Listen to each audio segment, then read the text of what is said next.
This is the Heroes Podcast. I am back today with someone from North America, Sarasota.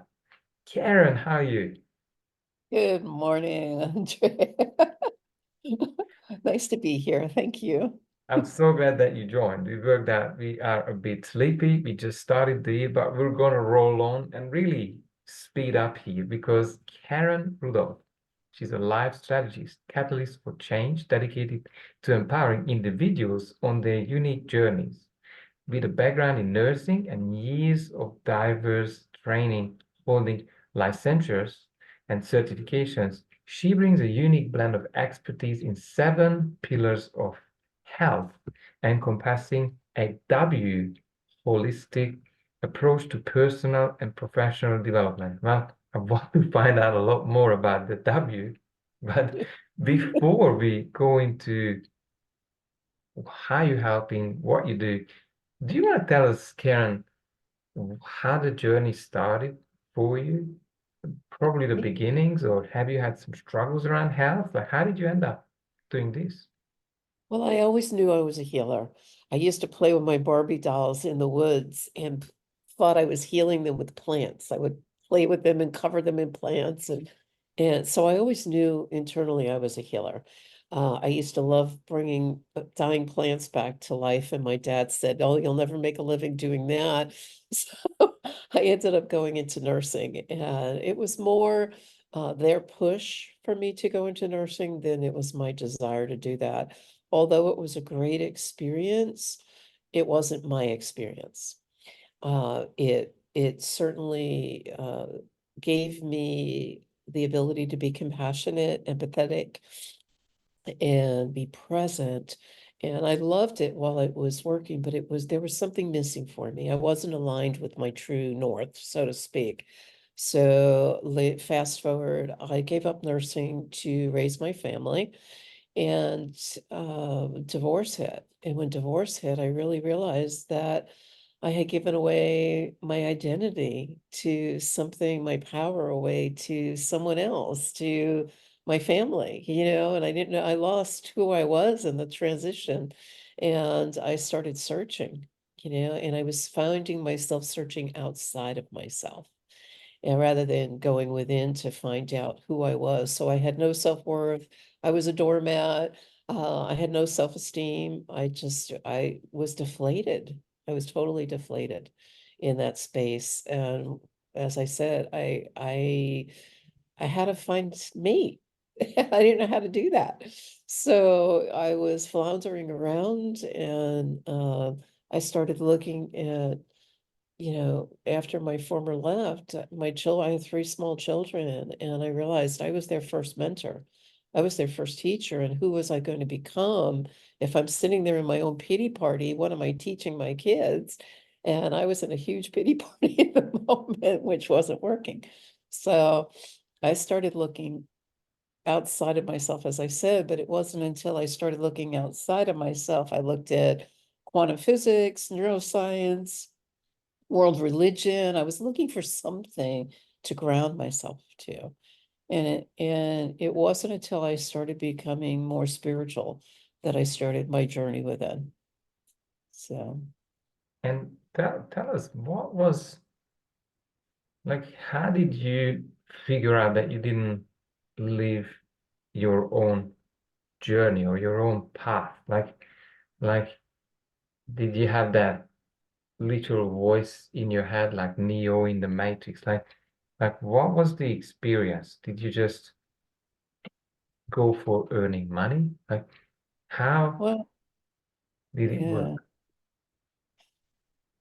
a good question. A good question, because I was so in the swirl of upset, overwhelmed. I was feeling very disempowered. I didn't know what my next steps were.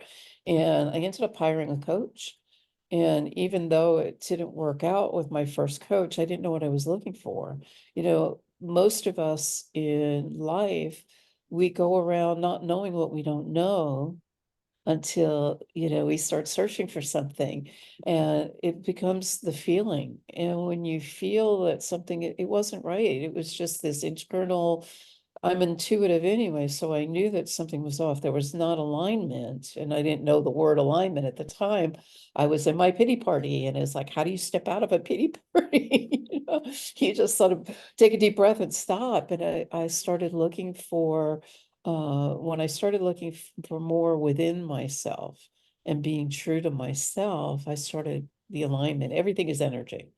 So when you look from a space of everything being energy, everything is interconnected.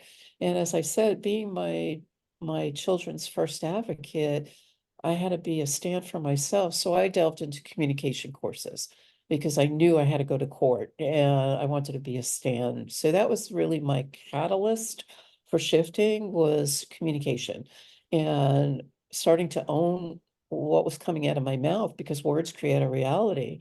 And I didn't even know what was coming out of my mouth other than pity party and woe was me. And, so when I started taking that on, I was able to start articulating more of what I wanted and what I needed. And that was scarier than, because I had never done it before. It was like I was growing up in an era where kids were to be seen, not heard. So here I am attempting to open my mouth and ask for what I wanted and needed. And looking at these little eyes looking at me saying, okay, it's okay to ask, but no, it's not, well, be careful, And it was this back and forth energetic dance that it just wasn't working. So when I really started getting into the communication, that's what really started grounding me. And the next thing I knew, I was getting so grounded in it because my why was bigger than I knew it. My why was going to court and being a stand for what was next to happen to me. I didn't want the judge to say, this is what your life is going to be like, or I wanted to say in it. And so that was my big why at the time, why I started getting into that. And then after that, I started looking at what's next. I had no idea, here I was a stay-at-home mom, and now all of a sudden it's like I gotta perform and do something and make money and all this other stuff. So I started looking at my strengths rather than looking at my weaknesses. Yeah. Yeah, and what age were the kids at this time? I mean, obviously, kids are not helping, or how to say this, are really difficult at times to, and it was for me to shift myself and, keep the household running and then be able to, through purpose, to set, align yourself to that. How was the kid's age? How did you manage this all together? It was scary times for me. It was really scary times. I honestly, I don't know how I managed it, but I just knew if I kept on keeping on one step at a time, just one foot in front of the other. I had friends. I reached out to my friends and it was like, for support. If nothing else, just to listen, because most people, when they're in their pity party, nobody wants to hear that. We don't want to Hmm. be pulled down energetically. And of course, I didn't know that at the time, but I had one particular girlfriend that was like, it's okay, I'm here for you. And, go ahead and dump. But she was good at like not wearing it, so to speak. And then one day she said, okay, you done with that? I went, yeah. I just started, once I was able to like compartmentalize it and put the pity aside and started looking at it differently, a different perception of it, all of a sudden I started feeling grounded. And then it was like, okay, what's next? What am I going to do? Who am I going to be? And I remember my former brother-in-law saying to me, we were still friends, and he's like, Karen, you have a nursing degree. Why don't you go back for nursing? And I just, in my heart, I just stopped and I paused and I said, that's not for me. It was somebody else's, and why, and he was giving me all these reasons why I ought to be doing nursing, and I'm just not feeling aligned with it. Not to mention I had let my license lapse.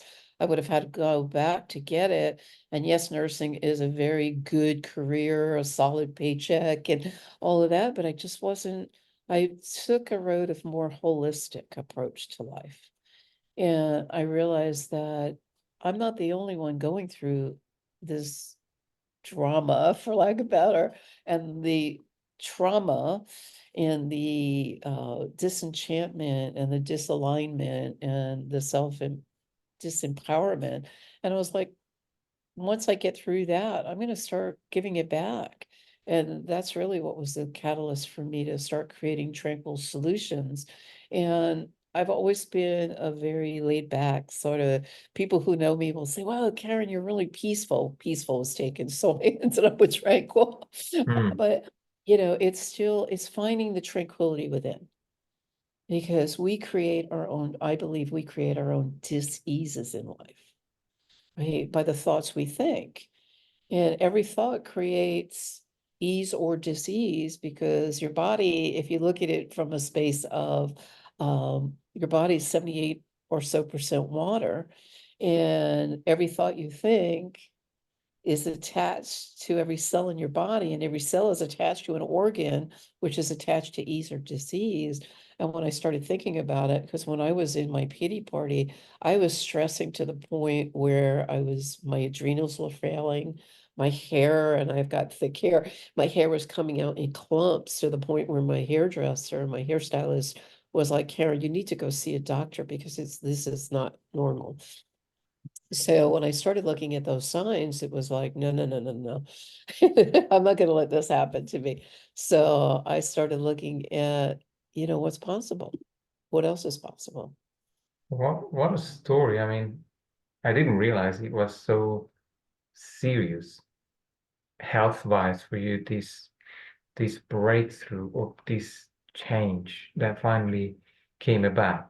What would you say? What were the key factors for you to make this shift from your old life into, obviously it's not through one snap, but what would be the 3, 5 biggest factors for you to shed the old identity? Because that's what my audience is sometimes, or most of them are looking for, and step into the new one.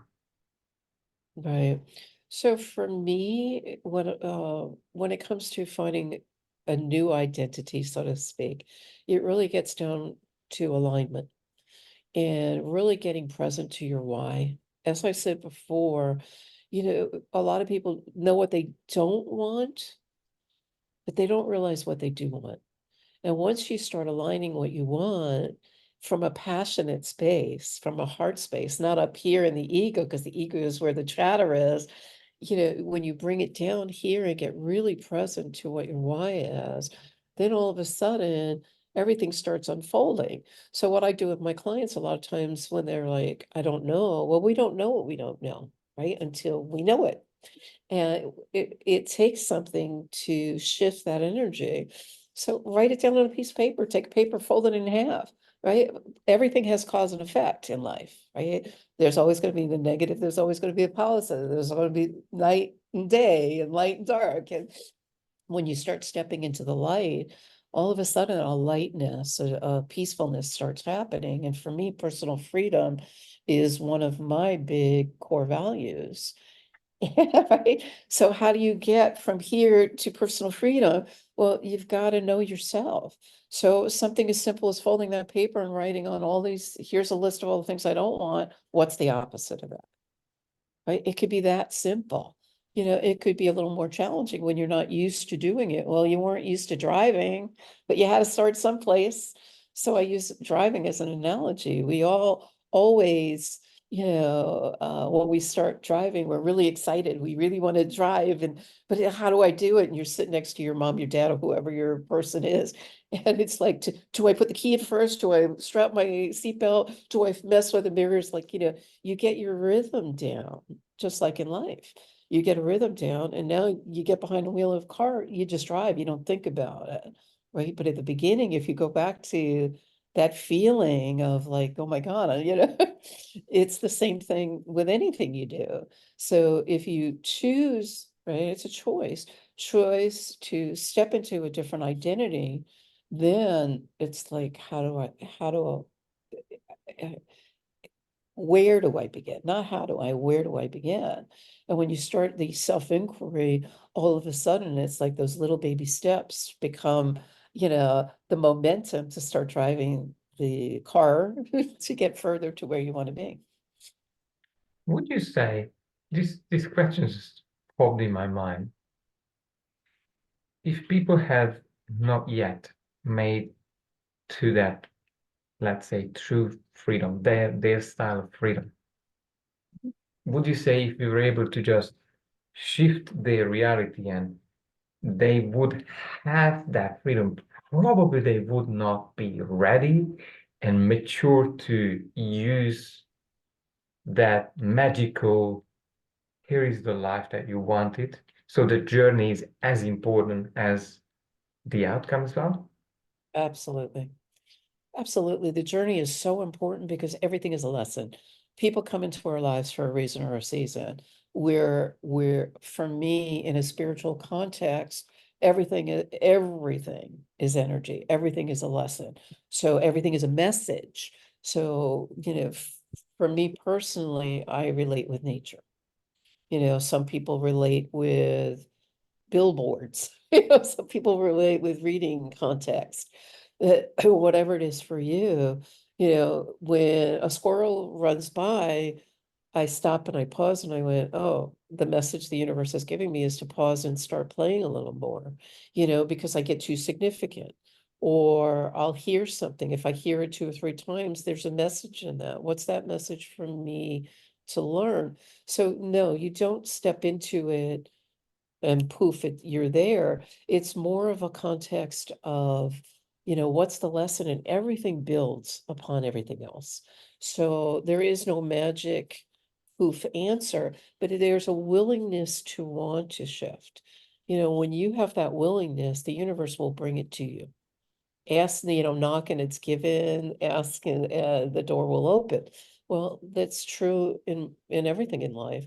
So when I start looking for those answers, and I know everything is interconnected, I'm doing a program now, anti-inflaming lifestyle. Hmm. you know, everything has a reason or a season. Everything is connected. So the way I do anything is the way I do everything. So when I start looking at that, and I start looking and being real with myself, the good, the bad, and the ugly, it's often quite uncomfortable to be looking at that and being real with yourself and saying, I don't like that part about me. Okay, I'm going to choose to change that. But it's a choice. If you don't change it, then don't complain that it's not working for you, right? It's always a choice. Would you agree? Because I was just picturing you creating these amazing shifts with people who are sort of not reading the messages from the body. That the fast lane is absolutely about hiring, asking for help, someone Mhm. who is able to, let's say, decipher the codes that are already in people's life. And at times that message is illness. That message is relationship issues. That message is that inner voice that is bugging them. Right. Well, everybody's messages are delivered uniquely, right? We're all unique individuals. So I've hired coaches. I actually hired Oprah's coach because I figured if it was better for Oprah, I mean, if it was good enough for Oprah, it was going to be good enough for me. And of course, I had to pay out it took me months to pay that one off. Um, she ended up telling me what she thought I should be doing rather than that. Right. So it was a lesson for me, a very expensive lesson for me to realize that's not the way I want to be coaching. Right. I want to be the wind beneath your wings and lift you up and encourage you to find the answers yourself because you are unique.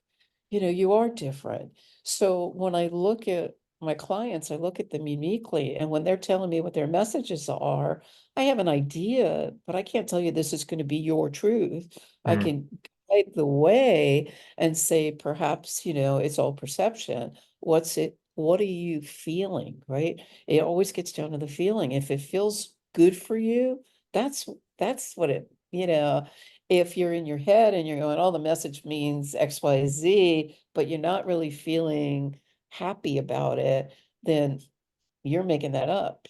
It's not your true north. Well, it's very insightful, and I did come through. Well, in Central Europe, I find that there are these, I think they're called life advisors or something like that, and they really are telling people what to do. And I found that a lot of people are completely confused. That I think true authentic coaching is connecting someone to their own True. resources, connecting someone to their intuition to be able to live life to the fullest Absolutely. without almost no specific advice. What is your take on this? Absolutely. I can't agree more because, like I said, I experienced it. If I didn't experience it, I wouldn't know what I didn't want. Right. So when I hired Oprah's coach and she was telling me, you do XYZ, was I going to be a follower or was I going to be a leader? And what's going to feel right for me? And it just didn't feel good. It was like, I felt like it was another mother in my life. I already had a mother. I don't need another mother. Right. So I wasn't hiring somebody, I was hiring her more for her expertise to help guide me. And I didn't really necessarily feel guided. So it's like knowing, again, like trusting your intuition and knowing that my why was something deeper. You Mm, know, why was I had horses at the time and I wanted to use my horses in the practice. So I was looking for guidance from somebody that didn't have horses and wasn't in the know, but I trusted her because she was Oprah's coach. And then it started, the reality, it caused me to start looking elsewhere because now I had like, okay, this didn't work. What's going to work? Because now it just took me to the next level and everything is like leveling up. So if I'm leveling up, and I want to level up, what's my next step? To ask for somebody in the know. You're the sum total of the five people you hang around with, including your coaches, right? And to this day, I actually have two coaches right now, and I'm about to hire a third. Everybody has a different perspective. You know, it's your finances, it's your health, it's your wealth. My health is my wealth. You know, I want to be guided to well-being. So this way, personally, and it's my personal truth, not everybody feels this way, that when I'm healthy, when I'm wealthy, I can give back fully to others. And that's so as a servant leader, that's what I'm about. So yeah, I mean, this is what what commitment having two or three coaches to take that next level, probably of satisfaction, joy, and results. What I still want to find out what was the W? I think your yes. intro says 7 pillars of health encompassing a W holistic approach. Do you wanna tell us? I've been waiting to ask these questions since the beginning. Thank you for asking because people are like, what? Holistic is with an H. When I take a holistic and I speak about a holistic approach, I use the W in quotes, holistic, whole, because everything is connected. So when clients come to me for, let's say, relationship issues, which usually get down to communication, it's like it's always interconnected. The way we do anything is the way we do everything. So I start looking at I map everything with my clients. So I start with mapping and it gives me, because I'm a visual, it gives me that whole brain concept of what's really going on. So when they come to me, let's say, as I said, for relationship, I'll look at it and I'll say, well, okay, how's your finances doing? How's your, health and well-being doing? And then all of a sudden they're talking about this, but they're really talking about that. And, everything is interconnected. So when I speak about holistic, we have the mental, emotional, the physical, the spiritual connect. We have the financial connect. We have the social connect, and we have your immediate environment because your external is a great representation of your internal, what's going on. So if you have a messy environment, more than likely you have a messy mess inside, and there's nothing wrong with that, right? Awareness is key, because then you have a choice with awareness. So if something's not working out here, I can tell you to clean till the cows come home. It doesn't mean you're going to undo the mess here, but at least it gives you a perspective of let me reframe it. So if you think of an iceberg, right? Mm. There's an iceberg, there's only 5% of or so of the iceberg that's showing out of the water. That's your consciousness. 95% is your unconscious. When you start picking away at the unconscious and making it conscious, the power, your hero, superhero, heroine comes out, because now your power comes from the choices that you make to choose to change it or not still being a choice. Yes, I mean, this really resonates. Sometimes I just abbreviate, wealth, health, and relationships. That's all the three big ones. But then it has Yes. they have these subsets, and I absolutely agree that most people have a few major limitations, and that Yeah. starts to reflect and go across the board of their lives. And most people, and tell me if, what's your experience, but most people haven't got a clue how they have got into these, let's say, lack of results or troubles. And you coming into the picture, probably you could just pick those routes Mhm. fairly easily when you mapping. Yeah, that's how it Yeah. happens. Yes, and right, there's more to it. It's not just mapping, but it's really going back in time, in the sense that we create habits, right? We create the habits create patterns. So yes, I invest a lot in myself. Yes, I invest a lot in my coaches, but I've also expanded myself because I'm very curious. I want to know, and I want to get out of these habits and out of these patterns myself. Once I get out of them, I'm able to serve you better, that kind of context. So when I look at it, I go back to childhood, right? There's traumas, or there's stories we create, right? That were either created from a trauma or an experience. It doesn't have to be trauma, an experience. And we're mean making human machines. We make things mean whatever we make them mean. And then all of a sudden, we end up looking for evidence that this has to be our truth. And it really doesn't. And then we also grow up in an environment of our parents, parents. Our churches, our temples, our synagogue, whatever, right? And when we grow up with schools and teachers, and then the students and everything else, and all these different inputs of information, that we don't even know what our own values are, because we carry on other people's things.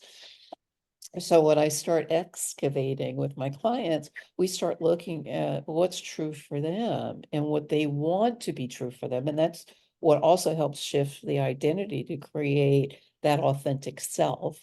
And once you get that authentic self, then you have something to build something upon. So, it's really getting down to the foundation of it and really getting present to it. And they're like, well, I came to you for relationship. Well, okay, but let's look over here, because if this isn't working, all of that's not going to be working either, right? So that's pretty much, but the mapping is just a part of it, because I use, over the years, I've learned a lot of tips and tricks that support people in becoming their true, authentic, empowered selves, and really looking for that superhero within, so they can shine. When you shine, I shine, and it really gives me a lot of joy and satisfaction knowing that all of what I've done has not gone, I don't want to say to waste. By all means, it's never gone to waste. It's been an experience. It's been a great journey for me. And why wouldn't you want a great journey for you? So it's perception. It's the way you choose to look at it. When you choose to look at things you look at change. So, for me, that's fun. I used to Mm. play with puzzles as a kid, so I do a lot of creative problem solving now. I've traveled the world doing creative problem solving. I love it. So you're talking about creating problem solving while you are coaching, you traveling about and obviously helping people to put together the puzzles, or yeah, that's the feeling inside for you. Yeah, well, one of the things that I'm really adamant about, for me is when my clients come to me, I don't have a contract, I have an agreement, a personal agreement. It's a connection, right? So you agree to have a dictionary. Right, and they look at me like, what? And you have to come to a session with it, and I'll stop you in the middle of our conversation and say, wait a minute, time out. What's coming out of your mouth? Because most people don't realize words have power. So, try, it's like there is no try. It's either do or don't do, right? It's a choice. It's so I'm empowering them, empowering themselves to really create that which they want is to be empowered. So I don't like to use the word personally help. I support my clients. I support them in because help is, if you were to look it up in a sense, it would be help is fixing. And I'm not here to fix anybody. I'm here to empower them. So it's just those little nuances that start expanding our consciousness and our vocabulary, certainly. And we attract through our words. So what are you attracting into your life? What do you want to attract into your life? Well, that's what's coming out of your mouth. Yes, and I guess that is absolutely the reflection of the the thought processes they are running. What Exactly. Where can we find more about you? Is you had a website, or what's the easiest way to find you uh, on the web? Yeah, my website is www dot tranquil solutions.com.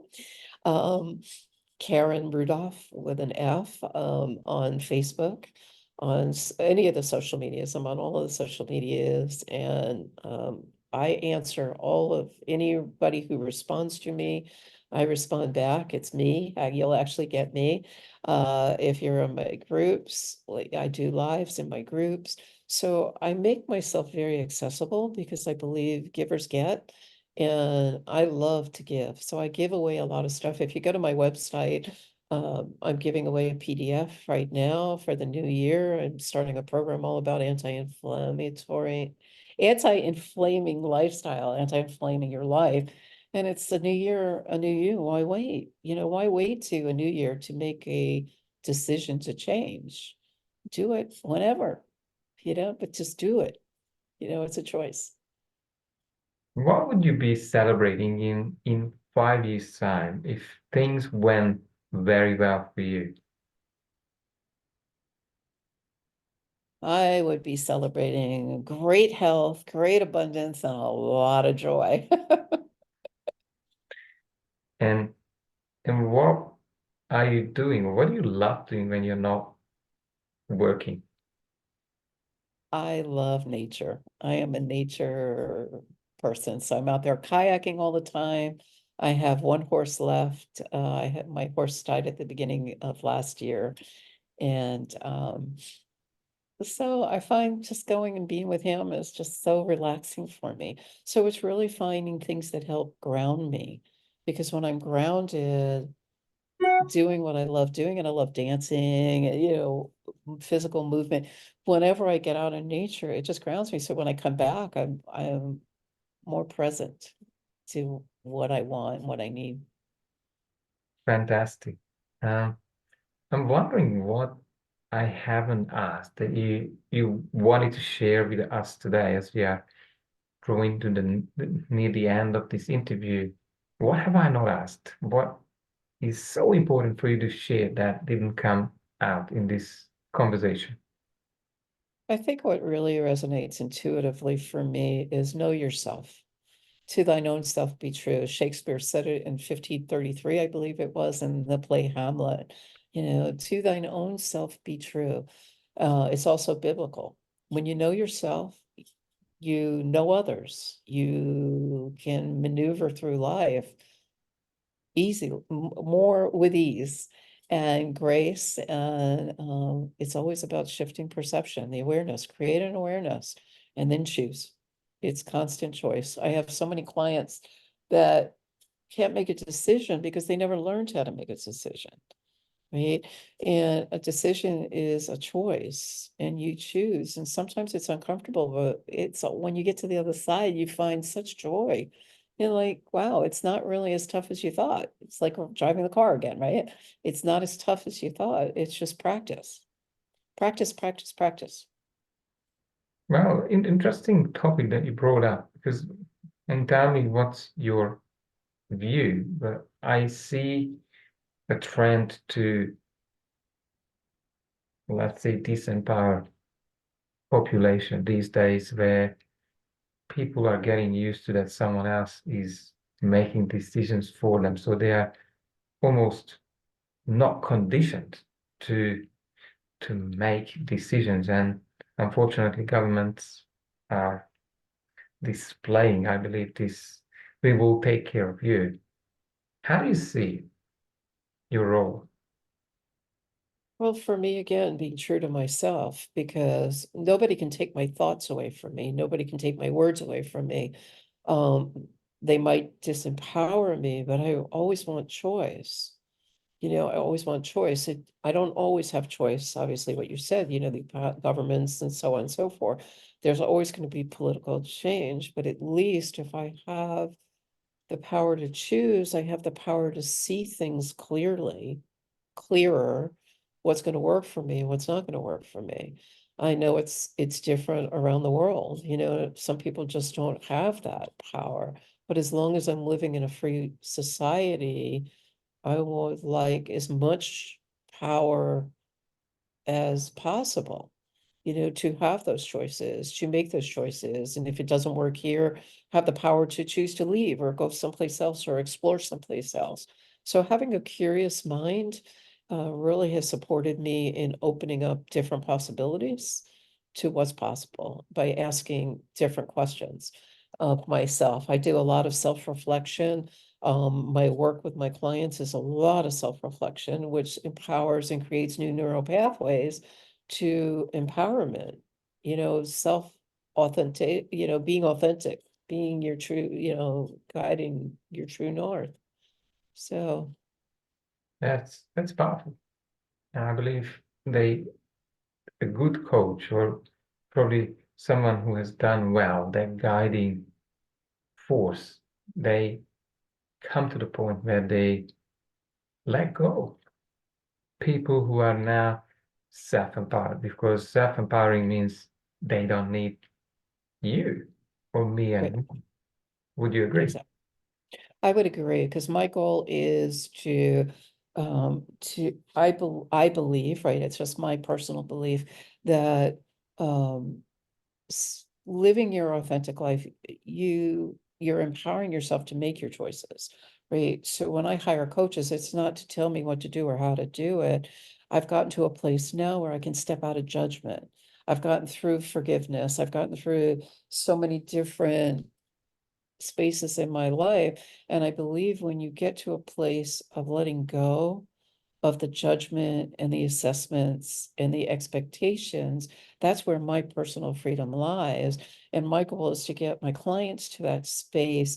So when they know themselves, they don't necessarily need me. I'm just there to go, you got this, and I'm here if you need me. And if you feel like you're falling, I'll be like, okay, I'll stand you back up. But I want them to empower themselves to live life to the fullest, so they're living joyfully, right? That's joy is one of the biggest essences. It's the biggest um energy there is in life. So that and love, when you love yourself, that's where personal freedom comes in. Most people don't know how to do it because they're so busy with not enough, not being enough, being so. When you let go of all of that and realize that it's not the truth, that it's just stories we've told ourselves over time because of experiences we had, when you let go of the judgment. I used to think I was stupid. I'm not stupid. I might do stupid things now and then, and I can laugh at them now, but I've let go of the story that it has to look a certain way. So that's where the empowerment comes. And now it's like free sailing, the wind just comes and I'm gone. So, So as a last question, I thought if you could drop some gold nuggets for someone who is before this this space of unlocking their potential, unlocking more freedom, what would be your recommendations? Three things to take seriously, to focus on, to really start that authentic journey out of that old self. ooh, that's a loaded question. It would be first make the choice.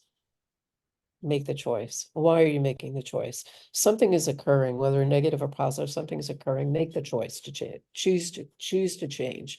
Once you choose to change, then start looking at your strengths. Most people will look at their weaknesses. Oh, this isn't working. I'm so stupid. No, look at your strengths. No matter how big or small they are, they're strengths. There's something to build on, right? There's a platform to build on, like, and then look at, like, what do you want to do with those strengths? Where do you want to go with them? Is being a leader something that, encourages you, or is it something that's scary? Well, it was scarier than heck for me because I didn't have a voice. I was the mouse, but anything is possible.